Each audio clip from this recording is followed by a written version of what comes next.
என்னை தேடும் இறைவனே, உம்மை நாடி வருகிறேன். என்னை தேடும் இறைவனே, உம்மை நாடி வருகிறேன். நவம்பர் 3ஆம் நாள். இன்றைய தியானத்திற்கான தலைப்பு தேவன் செயல்படுகின்றார். வாசிக்க வேண்டிய திருமறை பகுதி அப்போஸ்தலர் 23ஆம் அதிகாரம், வசனங்கள் 11 22 வரை.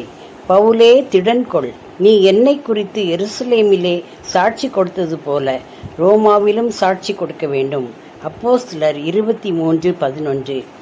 எருசலேம் ஆலோசனை சங்கத்தில் நடந்த அமளிக்கு பின் பவுல் அடிகளாரை ஆண்டவரே தேற்றுகிறார். அவர் ரோமாபுரியிலும் சாட்சி கொடுக்க வேண்டும் என்று தன் பிள்ளையை ஆயத்தப்படுத்துகிறார். முன்னாளில் ஆலோசனை சங்கத்தார் பிரதான ஆசாரியர் முன்னிலையில் அவமானப்படுத்தப்பட்டு மரணத்துக்கு ஏதுவான துன்பத்தை அனுபவித்த பவுலடிகளுக்கு தேவனுடைய தேற்றுதல் தேவைப்பட்டது. அது அவருக்கு ஆறுதலாய் இருந்திருக்கும். ஆறுதலின் தேவன் ஆபத்து வேளைகளில் இப்படி தேற்றுகிறார். அவர் பேசுவதை உய்த்து உணர்வோம். யூதர்களுக்கு பவுல் கூறும் புதிய சத்தியத்தை எந்த வகையிலும் ஏற்றுக்கொள்ள முடியவில்லை. முக்கியமாக தீட்டு என்று ஒதுக்கி வைத்த யூதர் அல்லாத பிற இனத்தவரை தங்களுக்கு சமமாக ஏற்றுக்கொள்ள இயலவில்லை. ஆண்டவர் ஏற்றுக்கொண்டார் என்ற உண்மையையும் ஏற்றுக்கொள்ள இயலவில்லை. இந்த இனவெறி பிடித்த யூதர்களில் சிலர் வைராக்கியத்தோடு ஒரு சபதம் செய்து கொள்கின்றனர். பவுலை கொலை செய்யும் அளவுக்கு புசிப்பதில்லை என்று தீர்மானித்து கொண்டு பவுலை கொலை சதித்திட்டம் தீட்டுகின்றனர்.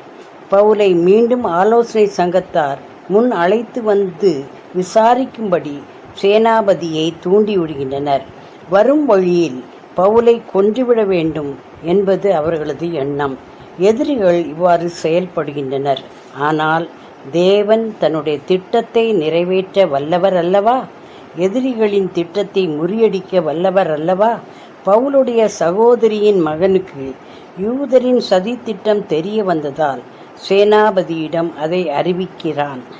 அப்படி பவுல் கொல்லப்படுவாரானால் சேனாபதி ஒரு ரோம குடிமகனை காப்பாற்ற தவறியவர் ஆவார். அவருக்கு தண்டனை கிடைக்கும். அதனால் அந்த சேனாபதி யூதருக்கு தெரியாதபடி ராத்திரியில் 3ஆம் மணி வேளையிலே பெரும் பாதுகாப்புடன் ரோமாபுரிக்கு பவுலை அனுப்பி வைக்கிறார். இம்மாதிரியாக தேவன் தன் பிள்ளைகளின் இக்கட்டு வேளைகளில் அவர்களுடன் பேசி ஆற்றி தேற்றுகிறார். அத்தகைய பேர் இடர்களினின்று அவர்களை எந்தவித சேதமும் இன்றி காப்பாற்றுகிறார். இதை விசுவாசிப்போம். அன்பின் தேவன் ஆபத்து வேளைகளில் நம்மோடிருந்து செயல்படுவார். பவுலின் தேவனும் பேதுருவின் தேவனுமாய் இருக்கிறவர் நம்முடைய தேவனாயிருந்து நம்மை வழி நடத்துகிறார். பவுலின் தேவனும் பேதுருவின் தேவனுமாய் இருக்கிறவர் நம்முடைய தேவனாயிருந்து நம்மை வழி நடத்துகிறார். ஜெபம். தேவாதி தேவனே, நான் உம் பிள்ளை, என்னோடு பேசும். அடியேன் கேட்கிறேன். என்னை வழி நடத்தும். நான் செவ்வையான பாதுகாப்பான வழியில் நடப்பேன். ஆமேன்.